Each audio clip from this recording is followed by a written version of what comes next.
Hello students, I hope you are all doing well at your home. So today in this video we will start a new chapter of your EVS book, that is A Visit of the Space. It is your 6th chapter. Okay, A Visit of the Space. चलो आपको space की सैर कराते हैं आज इस chapter में, ठीक है. So let's start reading. The space or universe includes planets, moons, stars, galaxies. जो स्पेस है, जो यूनिवर्स है, मतलब कि ब्रह्मांड, उसमें क्या क्या आते हैं. प्लैनेट है, मून है, स्टार्स है और गैलेक्सीज है. ये सारी चीज़ें इसके अंदर आती हैं, ब्रह्मांड के अंदर, यूनिवर्स के अंदर. ओके, तो प्लैनेट्स आपको पता है ग्रह होते हैं, मून पता है आपको, स्टार पता है. गैलेक्सीज क्या होती हैं? मिलियंस और बिलियंस ऑफ स्टार्स जो होते हैं ना, वो एक अट्रैक्शन के थ्रू जुड़े रहते हैं आपस में, जो कि फोर्स ऑफ ग्रेविटी होती है. उस ग्रेविटी के दौरान की वजह से वो आपस में ना ऐसे हेल्ड रहते हैं, एक दूसरे के साथ पकड़ में रहते हैं. तो वो ऐसे ही यूनिवर्स में घूमते रहते हैं, तो उसको गैलेक्सी बोलते हैं. The sun is an important part of the sky. जो सन है वो सबसे ज़्यादा इम्पॉर्टेंट पार्ट है. The 8 planets of the sun, the satellites, comets, asteroids form the solar system. तो जो ये 8 planets है सन के, उनकी सैटेलाइट होगी, कॉमेट्स है, एस्ट्रॉइड्स है, ये सब मिलकर क्या बनाते हैं? सोलर सिस्टम बनाते हैं. कॉमेट्स और जो एस्ट्रॉइड्स होते हैं वो एक तरह से, एस्ट्रॉइड जो होते हैं वो चट्टान होती हैं. जो यूनिवर्स होता है उसमें बहुत सारी चट्टानें, छोटी बड़ी किसी भी शेप की, इरेगुलर शेप्स की चट्टानें ऐसे ही घूमती रहती हैं, वो एस्ट्रॉइड्स में आते हैं. कॉमेट्स जो होते हैं उसको हिंदी में वैसे धूमकेतु बोलते हैं. वो भी क्या सा होता है? आईसी सा होता है, आईसी जैसा सॉलिड सा होता है, वो भी पत्थर की तरह ही होते हैं. और अगर वो सन के क्लोज आते हैं तो फिर वो गैसेस को रिलीज़ करना स्टार्ट कर देते हैं, ठीक है. तो ये कॉमेट्स होते हैं. In this chapter we will study about the solar system and their parts. इस चैप्टर में हम सोलर सिस्टम के बारे में पढ़ेंगे और उसके अंदर जो भी चीज़ें आती हैं, जो पार्ट्स हैं उसके, वो पढ़ेंगे. Our solar system, the vast space that we see up in the sky is called universe. जो स्काई में हम अगर ऊपर की तरफ जब हम देखते हैं तो जो हमें पूरा वास्ट स्पेस दिखाई दे रहा है, मतलब जो इतना ज़्यादा जो स्पेस हमें दिखाई दे रहा है, वो सब किस में आता है? यूनिवर्स में आता है. The universe is full of heavenly objects. जो यूनिवर्स है वो पूरा हेवनली ऑब्जेक्ट से भरा हुआ है. हेवनली ऑब्जेक्ट्स कौन से होते हैं? जो भी इतने जो बड़े, बहुत ज़्यादा जो बड़े और जो ये भारी जो ऑब्जेक्ट्स आते हैं वो सारे हेवनली ऑब्जेक्ट्स में आते हैं. जैसे कि आपका प्लैनेट्स है, मून है, ये सब के सब आपके हेवनली ऑब्जेक्ट्स होते हैं, हेवनली बॉडीज़ होती हैं ये. Some of them are whiter than others. जो यूनिवर्स के अंदर जो इतनी सारी जो हेवनली बॉडीज़ जो प्रेजेंट है, उनमें से कुछ हल्की होती है, कुछ भारी होती है, पर कोई भी हमारे हिसाब से हल्की नहीं होती है. एक दूसरे से कंपैरिजन अगर करें कि अगर इसका कंपैरिजन इसके साथ करें तो देखो इन दोनों में से कोई एक हल्की होगी, कोई एक भारी होगी, depending upon the size. Okay, and some of them are brighter than others. कुछ ज़्यादा चमकीली होती हैं, चमकदार होती हैं, कुछ कम चमकदार होती हैं. Look at the picture and try to complete the names of planets of the solar system. इस पिक्चर के अकॉर्डिंग ये सोलर सिस्टम के पूरे प्लैनेट्स लगे हुए हैं, तो इन प्लैनेट्स के नाम है ये आपको मेंशन करने हैं, अपनी बुक में फिल करने हैं. ओके, वैसे जो इसमें प्लूटो है, ये प्लूटो अब नहीं रहा, अब टोटल 8 प्लैनेट्स है. So next one topic is the sun. The sun is the centre of the solar system. It is almost 13 million kilometre wide. जो सन है वो सोलर सिस्टम के सेंटर में है. और ये कितना वाइड कितना है, ये कितनी विड्थ है, इसकी कितनी चौड़ाई है? 13 मिलियन किलोमीटर. अब ये देखिए 1 मिलियन में 10,000 जो लैक आते हैं, तो अब ये देखिए कि उसमें 13 मिलियन किलोमीटर्स में कितने आते होंगे. सो इतनी चौड़ाई है इसकी, इस हिसाब से आप अंदाज़ा लगाइए. The sun is a star. Sun भी क्या है? एक स्टार है. ये मत सोचेगा जो डॉट आपको जो दिखाई देता है धरती से, वही एक स्टार होते हैं कि हाँ भाई वो ब्राइट करते हैं. सन भी एक स्टार है, ठीक है, वो भी अपनी खुद की लाइट देता है. And made up of hot gases. और सन किससे बना हुआ है? हॉट गैसेज से मिलके बना हुआ है. इसी वजह से क्या है, वो बहुत ज़्यादा गर्म होता है.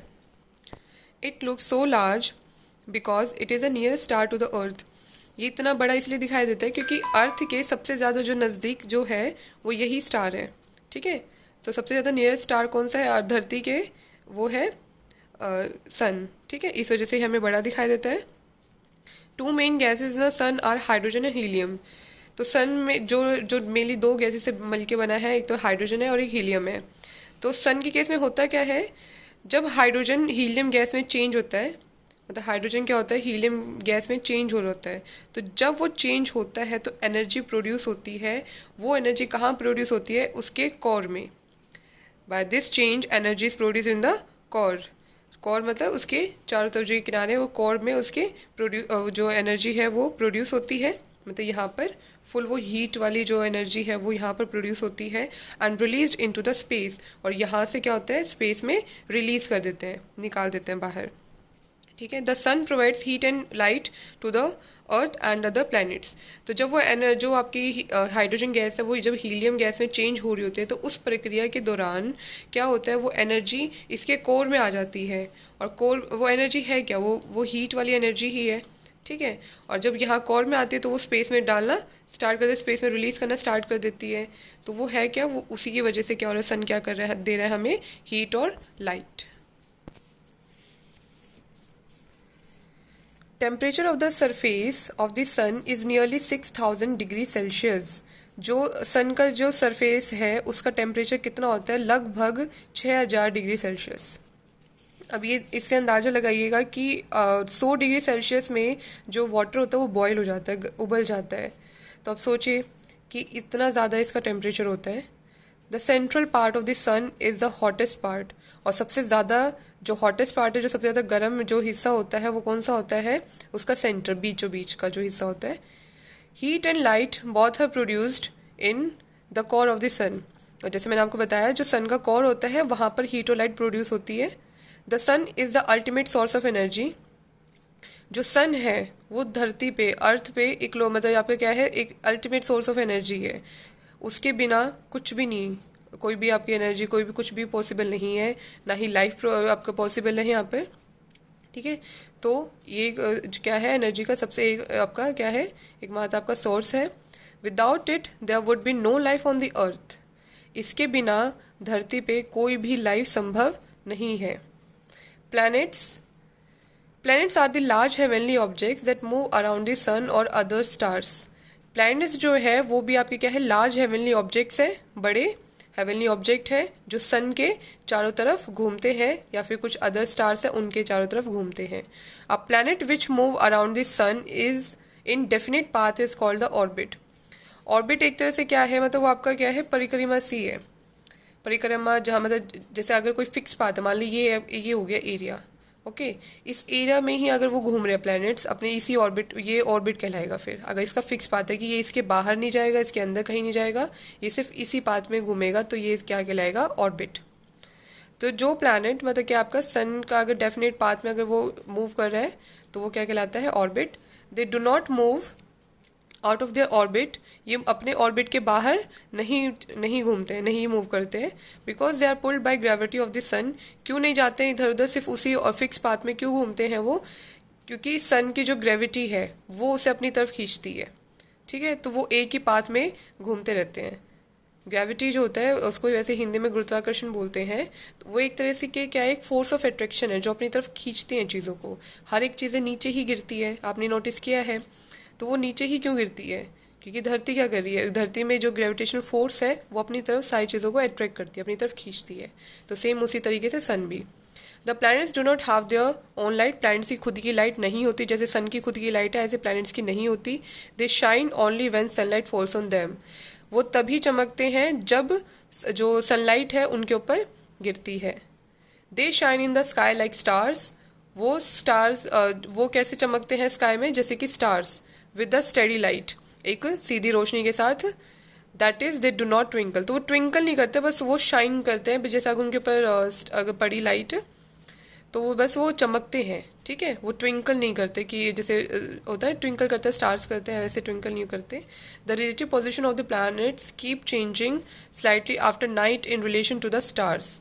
और स्टार्स के जैसे अगर उसके साथ अगर देखें तो प्लैनेट्स जो होते हैं रात के समय उनका थोड़ा सा जो पोजीशन होती है वो क्या हो जाती है, हल्की फुल्की सी चेंज होती है। जैसे मान लीजिए पूरा इसका ऑर्बिट है, यहाँ था, ऐसे धीरे धीरे करते करते थोड़ा थोड़ा घूमता रहता है। जब इसका पूरा एक रोटेशन कंप्लीट हो जाता है तो एक 24 घंटे पूरे दिन भर के पूरे हो जाते हैं। ठीक है। तो ये हल्का सा मूव करता है तब तक, रात तक। Okay. In order of their increasing distance from the sun the planets are. तो उसके इंक्रीजिंग ऑर्डर में, मतलब कि पहले ये, फिर सेकंड नंबर पे कौन सा आता है, थर्ड नंबर पे कौन सा आता है, उसके इंक्रीजिंग ऑर्डर में आपको बता रखा है ये सारा। सबसे पहले Mercury, Budh. Okay, it is the smallest planet in the solar system, सबसे छोटा प्लैनेट है सोलर सिस्टम का ये, और सबसे सन के सबसे ज़्यादा नज़दीक है। Okay, each day on Mercury is long as about 2 months। जैसे हमारे यहाँ पर एक दिन 24 घंटे का होता है, मरकरी पे एक दिन 2 महीने का होता है on the earth, because it rotates very slowly on its axis. क्योंकि ये क्या करता है, बहुत ही स्लोली रोटेट करता है। जैसे हमारा अर्थ जो रोटेट करते करते पूरा एक दिन 24 घंटे में बनाता है, ये बहुत ही धीरे धीरे मूव करता है। इसकी वजह से इसको 2 महीने लग जाते हैं पूरा एक रोटेशन कंप्लीट करने में। It does not have any satellite, इसकी खुद की कोई सैटेलाइट नहीं है। जैसे हमारी अर्थ की नेचुरल सैटेलाइट मून है, उसकी कोई नेचुरल सैटेलाइट नहीं है खुद की। उसके बाद आता है वीनस। वीनस को हिंदी में शुक्र बोलते हैं। It is the second planet of this to the sun. ये सन से दूसरे नंबर पे आता है प्लानट। ये क्या है, ये भी अर्थ के नियरेस्ट है, पास है, उसके नज़दीक है। It is the brightest and hottest planet in the solar system. सबसे ज़्यादा चमकदार और सबसे ज़्यादा हॉटेस्ट, सबसे ज़्यादा गर्म जो प्लानट है वो यही है सोलर सिस्टम का। It reflects a lot of sunlight. ये क्या करता है, सनलाइट को सबसे ज़्यादा रिफ्लेक्ट करता है। जैसे जब किसी चीज़ लाइट पड़ती है तो उसका फिर रिफ्लेक्शन दे देना, वापस उनको डालना, तो वो रिफ्लेक्शन कहलाता है। तो रिफ्लेक्ट करता है सबसे ज़्यादा सनलाइट को। And can be seen as a bright dot. और ये कैसे दिखाई देता है, बिल्कुल एकदम चमकदार डॉट की तरह दिखाई देता है स्काई में। ओके, आफ्टर द सनसेट और सनराइज। कब, सनसेट के बाद और सनराइज के बाद। तो सबसे ज़्यादा ये क्या दिखाई देता है, ब्राइट डॉट की तरह दिखाई देता है। So it is called the evening और मॉर्निंग स्टार। तो इसलिए इसको क्या कहा जाता है, इवनिंग और मॉर्निंग स्टार। ये दोनों टाइम पे, सनराइज में के बाद भी और सनसेट के बाद भी चमकता है। It also do not have any satellite, इसकी भी कोई सैटेलाइट नहीं होती है। It is slightly bigger than the earth, और ये अर्थ से थोड़ा सा बड़ा होता है। ओके, तो it is enough for today. We will continue this chapter in our next video. Till then take care.